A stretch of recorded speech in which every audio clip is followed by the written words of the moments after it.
My girlfriend yelled, "Your love makes me sick," and labeled me a creep when I tried to hug her. Now she acts like I'm a stranger who no longer earns her touch. I never thought a single phrase could shatter my sense of self. But when Chloe screamed, "You disgust me," at me, everything I knew about love, about us, just died. The air in our bedroom turned instantly cold, heavy with a silence that screamed louder than her words. I just froze, staring at her, feeling a sick, dizzying void open up inside me. I'm Alex, 28, and for 2 years, I was certain I'd finally found the person who truly understood how I loved. Turns out, I was incredibly, painfully wrong. My affection always came through touch. Not in any weird or aggressive way, just a natural closeness that felt right to me. Things like holding hands on a walk, a quiet hug from behind while she cooked, running my fingers through her hair when she was tired, or a soft kiss on her forehead while she worked on her laptop. That's my love language. It's just how I'm wired. I never, ever thought it would be why someone would brand me a pervert. When I met Chloe 2 years ago at a friend's party, she seemed to adore it. She'd smile, lean in, laugh when I'd give her a random cheek kiss while she brushed her teeth. More than once, she'd whisper, "I feel so safe with you." And that, honestly, made me feel like I was getting everything right. That first year, everything was effortless. No second guessing if I was too much, or not enough. We just fit. After a year, moving in together felt like the most natural next step for two people who couldn't get enough of each other. Our apartment was small, but it was ours, cozy, 1 bedroom, in a decent spot about 15 minutes from both our jobs. Those first few months living together? Everything I'd ever hoped for. We'd cook together, fall asleep whispering about anything and everything, wake up tangled together. I felt like the luckiest man alive. I never pushed. Never demanded. If she was tired, I gave her space. If she needed quiet, I respected it. I genuinely believed I was being respectful, attentive, but I was apparently walking towards something I couldn't even imagine. Around month 4, though, subtle shifts began. Things I noticed, but couldn't quite grasp. Chloe's job got brutal. She was in marketing for a startup that was gutting its staff, constantly restructuring. She'd come home utterly exhausted, not just tired, but truly drained in a way I'd never seen. 7, 8, sometimes 9 at night, she'd walk in, drop her bag, and just collapse onto the couch, barely a word. I tried to help the only way I knew, cooking her favorite meals, rubbing her shoulders, hugging her from behind while she zoned out on her phone. Just trying to show her she wasn't alone in whatever battle she was fighting. But slowly, subtly, week by week, I felt her pull away. Nothing dramatic, just small things. Her head would turn when I went to kiss her. A slight stiffening when my arm went around her. Quick, one-armed hugs instead of the full, warm embraces we used to share. I started second-guessing everything, wondering if I was just imagining it, if I was the problem. Every time I asked, "Are you okay?" or "Is something wrong with us?" she'd just say she was tired from work. So I believed her, and kept trying to be supportive. The gap between us, though, just kept growing. From intimacy multiple times a week to maybe once every 2 weeks. Even then, it felt mechanical. Like she was just going through the motions because she felt obligated, not because she actually wanted to be close. I kept telling myself, it's a phase. Work stress does this. We'll get through it. But deep down, a gut-wrenching feeling of rejection was starting to settle in, a feeling I couldn't even put words to. Then came that night. The one that changed absolutely everything. Everything about how I saw myself, how I understood relationships. It was a Wednesday. Nothing special. Chloe had come home late, again, around 9. She ate the dinner I made in silence, scrolling her phone, then went straight to bed around 9:30. I gave her an hour, watched TV alone, trying to swallow the hurt from how disconnected we'd become. When I finally went to bed, she was already there, facing away from me, pulled under the covers. We hadn't been close in days, maybe even a week. I just missed her. Not a demanding kind of missing, just genuinely miss the woman I loved. So, I carefully slid closer, wrapping my arms around her from behind. A simple hug, the kind we used to share every night, without a thought. She went rigid. Instantly. Before I could even breathe a question, she shoved my arms off and practically sprang out of bed, spinning to face me with an expression I'd never seen. Pure disgust, laced with rage. She screamed, "Get away from me! You're disgusting!" I literally froze. My mind just stopped. Then came the words that have echoed in my head ever since, "You're a pervert. All you ever think about is that." I just sat there in our bed, feeling like I'd been physically slapped. I managed to stammer, "I'm sorry. I just wanted to show you I love you." But my voice sounded pathetic, even to me. She shot back, sharp and cold, "Your way of loving me makes me uncomfortable." Then she grabbed her pillow and walked out. I sat there in the dark, for what felt like an eternity, probably 20 minutes, completely still. Just trying to process what had just happened. Replaying every touch, every hug, every moment of affection from the past 2 years, wondering if I'd been violating her, unknowingly, this whole time. The shame was instant. Crushing. Like concrete pouring into my chest. I felt disgusting. I felt like a creep. Like everything natural, everything loving about me, was actually wrong. Perverted. Eventually, I dragged myself to the living room. She was already asleep on the couch. I grabbed a blanket from the closet and made a makeshift bed on the floor next to the coffee table. Not out of anger, no. It was pure shame. Ashamed to be near her. Ashamed of my own hands. Ashamed of my instincts. Ashamed of the very way I loved. That night, lying on the cold hardwood floor of my own apartment, listening to her quiet breathing above me, something fundamental inside me just snapped. Like a switch, flipped from open to closed. And even then, I knew I might never be able to flip it back. The next morning, I woke on the floor, neck aching, mind completely numb. It felt like my brain had just shut down all emotional processing, trying to protect itself. Chloe was already gone. She'd left for work early, around 6:30, without waking me. I spent the whole day moving through our apartment like a ghost, going through the motions, showering, eating, but not really present in my own body. When she came home that evening, around 7, we just didn't talk about it. She acted like nothing had happened. Walked in with takeout, asked about my day in this bizarrely casual tone. It felt insane given what she'd screamed at me less than 24 hours before. I just gave basic answers, honestly, because I had no idea what else to do. But something fundamental had shifted inside me. I didn't stop loving Chloe, not even close. But I completely stopped touching her. Every single time the thought even flickered to reach for her hand, to hug her, to do any of those 1,000 small, automatic affectionate gestures, her voice screamed disgusting and pervert in my head. My body would just freeze. I became hyper-aware of every single movement I made around her, constantly monitoring myself, like I was some kind of threat that needed to be contained. Measuring the exact distance between us on the couch, keeping my hands visibly away from her, asking for permission in my head before any possible physical contact.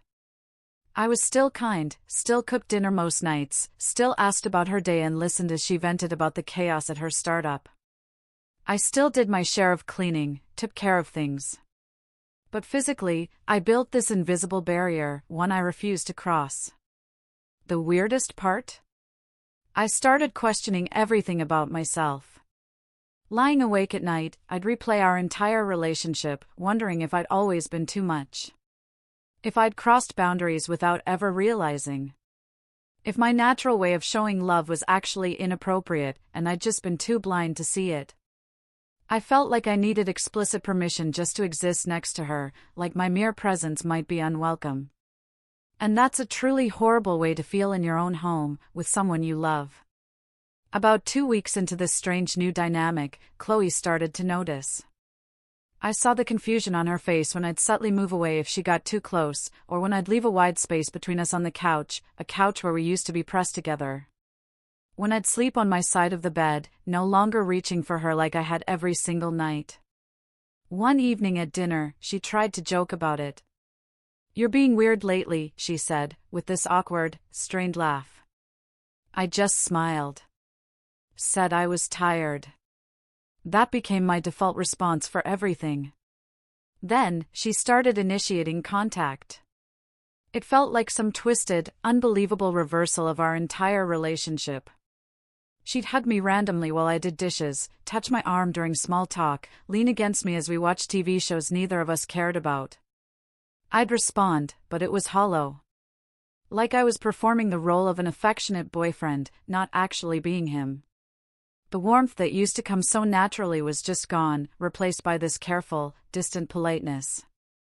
It kept me safe, yes, but it also kept me from ever truly being myself. About 3 weeks after the incident, one night, she sat me down on the couch. Her expression was serious.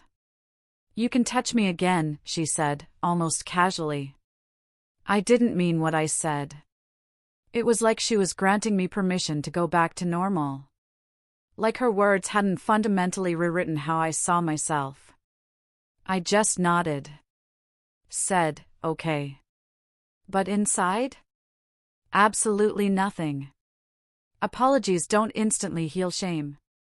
Permission doesn't automatically restore something that's been shattered. Shame, you see, it becomes a part of you. It's not just about one moment, or those specific words. It's this new, crushing understanding that something fundamental about you is wrong. And you can't just flip a switch and unlearn that. A few nights after she'd given me permission, maybe 5 days later, Chloe tried to initiate intimacy. We were in bed, around 11, and she started touching me in ways that once would have driven me wild. Moving closer, making it incredibly clear what she wanted. But I just lay there, completely disconnected from my own body. Nothing happened. Not because I didn't find her attractive, no. It was because my body had learned to protect itself by shutting down. And that protection system, apparently, didn't come with an off switch. I quietly mumbled, "I'm tired." Technically true, but utterly inadequate to explain the chasm that had opened. I turned away, feeling her confusion and hurt radiate across the small space between us. She didn't push. Didn't ask questions. Just rolled over to her side. We lay there in a silence that felt like hours, though it was probably only 20 minutes before she fell asleep. The next morning was an awkwardness I'd never known in our relationship. We moved around each other in the bathroom like roommates who barely knew each other. I could feel her eyes on me, trying to unravel what had changed, and why. This pattern continued for weeks. Her trying to bridge the chasm, me politely deflecting, maintaining that distance.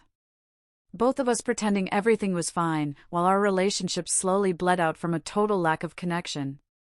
I started spending more time at the gym after work, taking longer walks, finding any excuse not to be in the apartment. Because being around her meant constantly monitoring myself, and that was exhausting in a way I couldn't even begin to explain. My friends noticed. Ethan, one of my buddies, asked if Chloe and I were okay during a Saturday basketball game. I just mumbled we were going through a rough patch.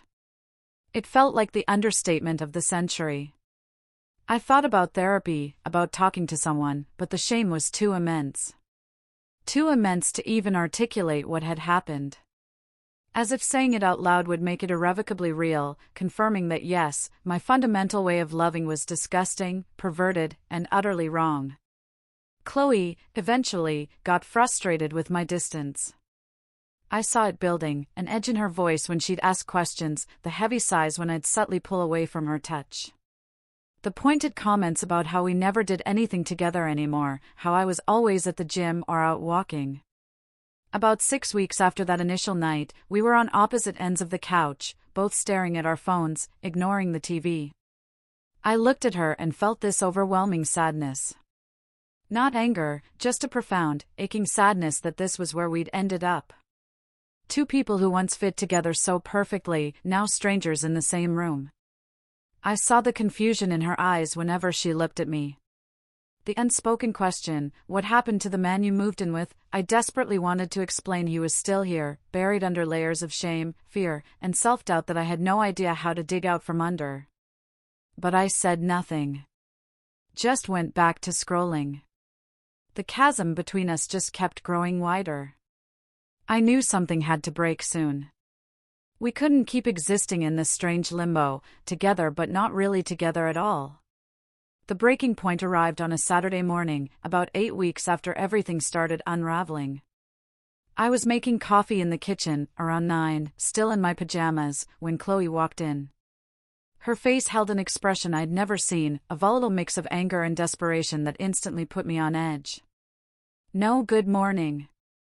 None of the normal pleasantries we used to uphold the illusion of being a functioning couple. Instead, she just looked at me and asked, "Who is she?" I was so utterly confused that I actually laughed. Apparently, the worst possible response. She repeated it, louder, "Who is she, Alex?" And it hit me.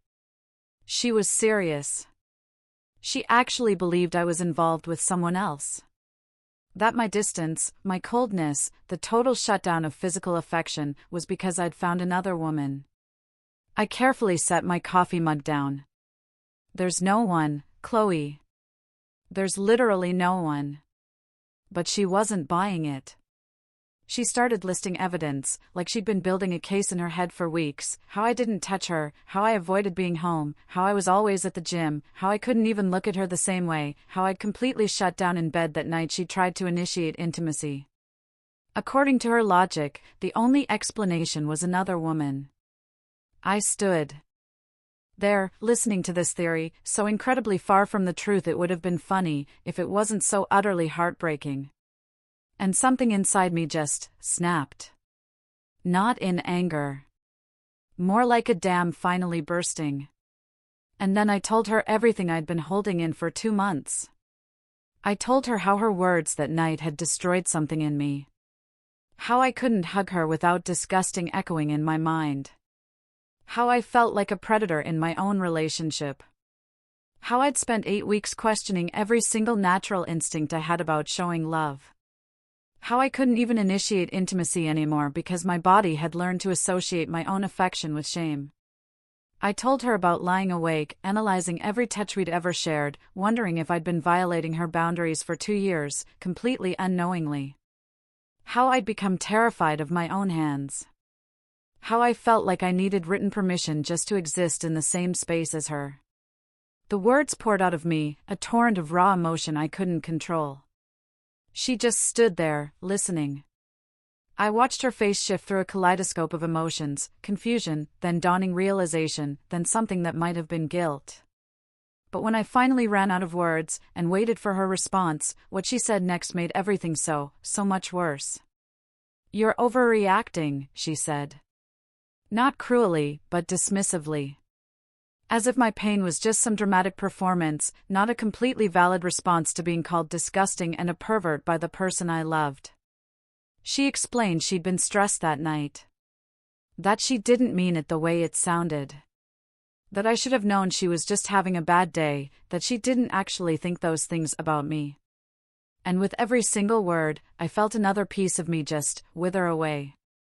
I realized right then that my pain wasn't valid to her.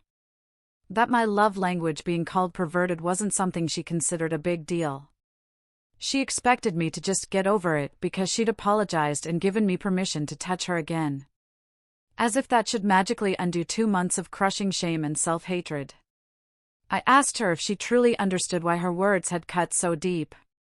Why calling someone disgusting for trying to hug them might leave a lasting, searing impact. She just said, "I get it, but you're being too sensitive." And that was the moment. I knew, with absolute, crushing certainty, that I couldn't stay. Not because I didn't love her anymore, no. But because I would never, ever feel safe being myself around her again. The next few days were surreal.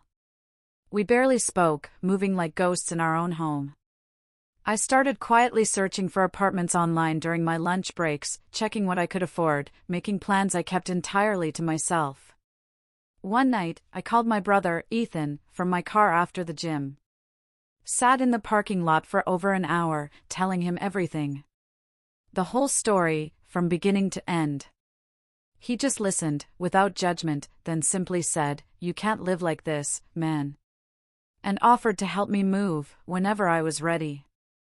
It was the first time I felt someone truly understood that this wasn't about being too sensitive or overreacting.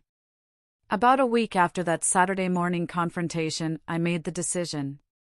Found a studio apartment about 20 minutes away, in a decent area.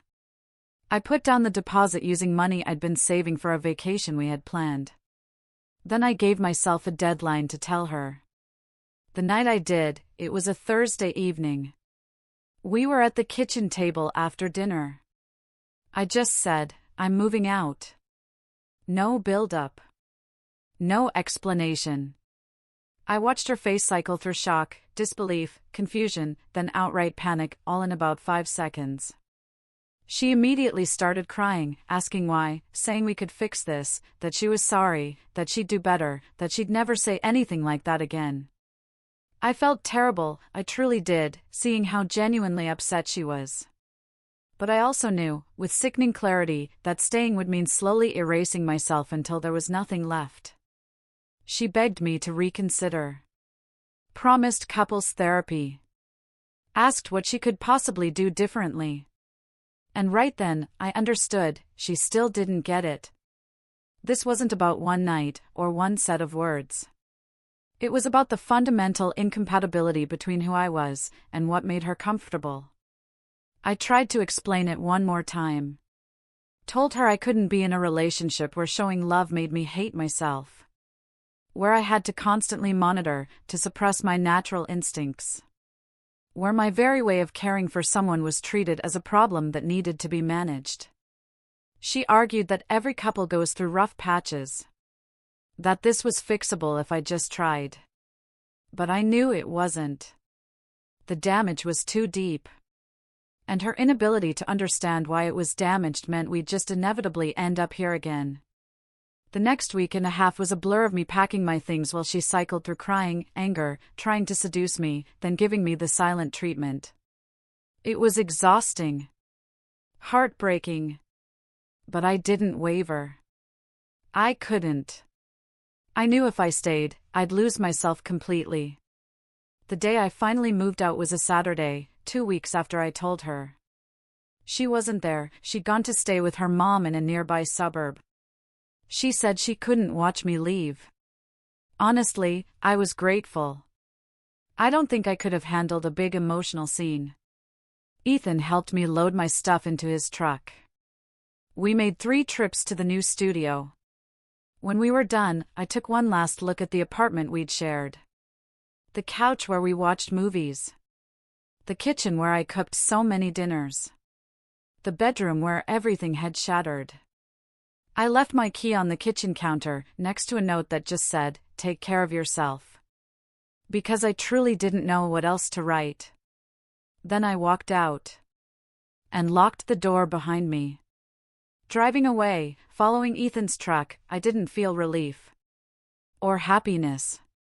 Just this heavy, aching sadness, mixed with the smallest, most fragile flicker of hope that maybe, just maybe, I could learn to be myself again. It's been a month since I left. I'm settled in my studio now. It's small, quiet, just one room with a kitchenette and a bathroom. But it feels safe in a way that apartment never did after that night. I'm slowly learning to exist without that constant, suffocating anxiety about whether I'm too much or not enough. I've even started therapy, something I probably should have done months ago, but I just wasn't ready. Chloe has texted a few times. Mostly apologies. Requests to talk, to meet for coffee, to explain herself better. But I haven't responded. I don't think there's anything left to say. And I need this space, this quiet, to figure out who I am without shame clinging to every instinct I have. I don't hate her. I truly don't. And I genuinely hope she finds someone whose love language truly matches hers. But I learned something incredibly painful through all of this. Sometimes, relationships don't end because the love disappears. They end because one person realizes they're not allowed to love the way they are. And staying means choosing someone else's comfort over your own existence, your own soul. I finally chose myself. And even though it still hurts, even though I miss what we had before everything changed, I know it was the right choice. Because I'm finally, slowly, learning to breathe again. Do you think I made the right decision?